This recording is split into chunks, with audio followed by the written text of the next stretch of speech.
Indians in southern Utah. In 1855, Jacob Hamlin and several other missionaries had gone down to Santa Clara. Better not leave anybody out, because I know they said they descended from Joseph Knight, and Samuel Knight was one of those. Fales Haskell, A.P. Hardy settled Santa Clara. And then Robert Ritchie and Riddle and Blackburn settled Pine Valley. So these missionaries, 23 missionaries, several of them were single men, and they traveled back and forth from Santa Clara to Fort Harmony. And in 1856, a group of them were coming from Santa Clara over to Fort Harmony. And when they got here, there was a man from Parowan. His last name was Gould. Don't know his first name. He's always referred to as Brother Gould. Well, he had come over here and he'd seen some meadow hay. And he was cutting the meadow hay and stacking it. So when these missionaries came in 1856, they camped by the haystack that he was building there. They camped there for a little while, and among those that were camping here, and some of you will recognize these names. David asked me if Nels weren't the first settlers of Pinto. Well, they were involved, but that group included Benjamin Nell, Robert Dixon, Richard Robinson, and he became important. He was the first bishop in Pinto. This little ward between 1856 and 1916 sent out 28 missionaries. One mission president. Robert Robinson's son, Joseph Robinson, was a mission president in California for 19 years. I think the church used to send people out and forget where they were. Well, I was a counselor in the Singapore mission for 2 years, and it's like taking 180 scouts on a camping trip for 2 years. Wow. Anyway, Amos G. Thornton, Payne T. Coleman, David Wilson Tullis. Those were the ones that camped here. And some of them decided, gee, this would be a nice place to settle. It's there's water, there's all this natural hay, grass hay. It was grass hay. Wasn't alfalfa. You know why they call it alfalfa, don't you? Well, in times of scarcity, the Mormons used to use it to make soup and salads. And they said it made him looser than hell.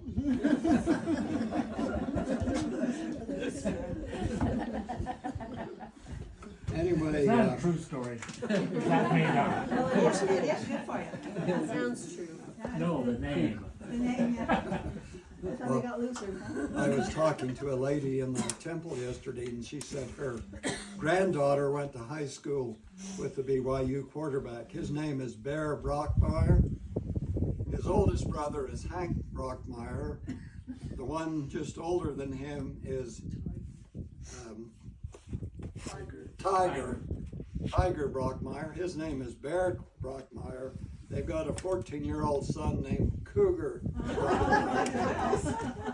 And I thought, if they ever run out of animal names, they might have to name the last one Jackass Brockmeyer. Well, the first people then that some of these guys came back and settled, and they brought some others with them. So the first settlers of Pinto that came back here in the fall of 1856, Rufus C. Allen, who was the mission president, Samuel T. Atgood, Lorenzo Roundy. I'll bet some of you are related to Lorenzo Roundy. You'd have to be. Richard Robinson, Amos Thornton, Prime Coleman, Benjamin Nell, Robert Dixon, and David Tullis. And the first house here was a dugout that Rufus C. Allen built. That first year, most of the people here were single men among those missionaries for that first year. The main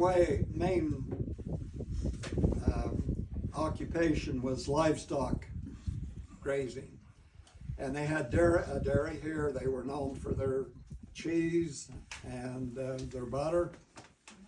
The winter of 1857-58 was really bad, and because of that, in 1858-59, a lot of the people that had settled here spent the winter in Santa Clara, and then they came back in the spring. That's what we do. We come back in the spring. The main street of this town ran with the contour of the valley. And if you look at it, it comes from southeast to northwest. And George A. Smith said, build your houses close together in 2 rows so that it forms a natural fort. So that's how they built the homes. In 1860, they built the first chapel here. It was a log chapel, 14 by 16 feet. In 1866, they built a rock chapel that was 34 by 36 feet, and for years that was the schoolhouse here at Pinto. On July 17th, 1867, Erastus Snow came here to Pinto and organized Pinto into a ward. And at that time, James G. Blake, who was the state clerk, said there were 175 people in the Pinto ward. 50 of them were at Hamlin, and Jacob Thurber was the presiding elder there.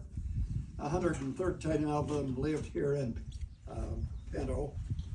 9 lived, there were only 9 members of the church over at Irontown, but they were part of this ward. So there were 140 people here in this ward. Later on, Hey, how far away is Irontown from here? how far from here?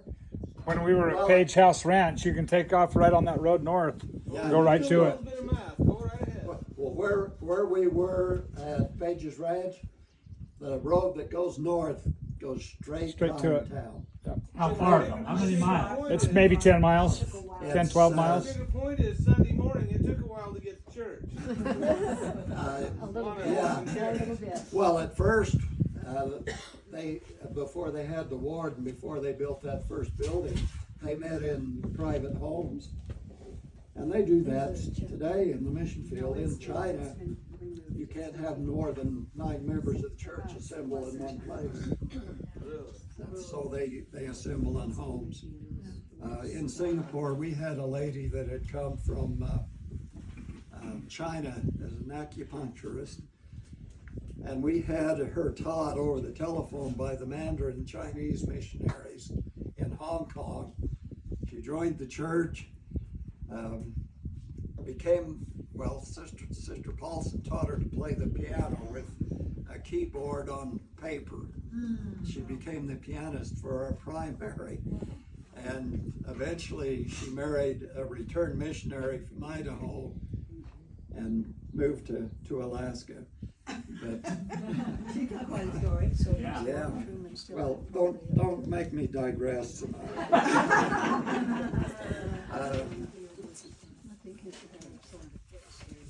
The Pinto Ward was part of what they called the Santa Clara District. Remember, St. George wasn't settled till December of 1861. Santa Clara had been settled in 1855. So, that hadn't happened. In March of 1874, Erastus Snow came up here and organized the United Order. And New Harmony was part of the United Order of the Pinto Ward. They were together in the United Order.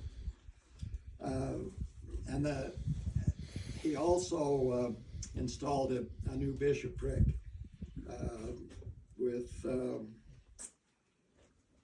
want to make sure we get the names so that you know what your relatives were doing. Robert Nell became the bishop. John Harrison, and you're related to Harrison. He's my great grandfather. Yes, Richard Harrison was your great grandfather. But Richard Harrison was my grandpa. John was my great grandpa. Okay, and I gave the talk when we unveiled the statue of Richard Harrison in Cedar. Yeah. Oh, yes, you did. Yes. Yeah. Is your last name Burgess?